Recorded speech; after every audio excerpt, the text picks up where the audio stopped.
girl. All right. So this is written, I call a Serpentine a poem that's written in prime number feet, right? So, although I write in many a genre, to be honest, I have never really found my voice.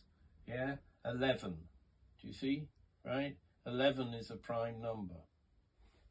Right. You with me? Yeah, I'm with you.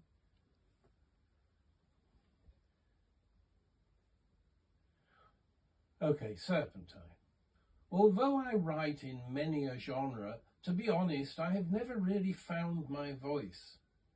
Really is a word you should avoid, and to be honest, that's an empty phrase. Like others, I have toyed with sonnets, villanelles, sestinas, every type of form, but I'm unsure of what I may have actually achieved. Once I hoped to find a way of writing that was mine alone, as if I had no choice. But am I even warm? I've never found that voice.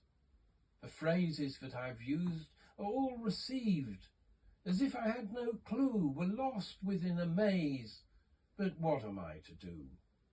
I wouldn't have you find me too inviting, nor should you dismiss me as absurd. Seriously, I'd welcome feedback, merely a mortal after all, and reassured by praise, but not some lyric bird. I think I'm unexciting, and there are times one hears another's voice in every line one writes. I've never struck that sheer, compelling tone that conjures out of language something more than words alone. One read me till the pleasure cloyed, and after that she never chose to read my book again.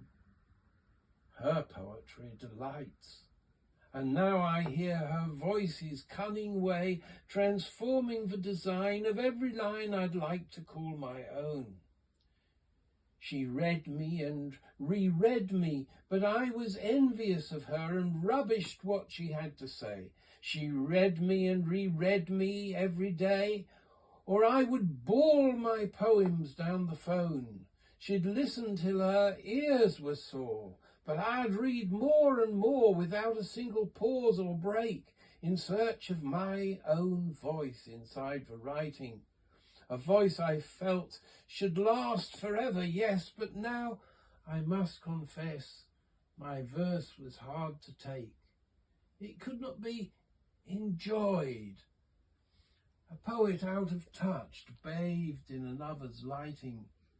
I never thought this lack of voice would bother me so much. But she was one who loved me for my words, one whose words had flavour more distinctive than my own. Yet I'd disparage what she did, undermine her confidence and tear her poems down. So many nimble birds fell victim to the winter of my frown. She told herself she'd never write again.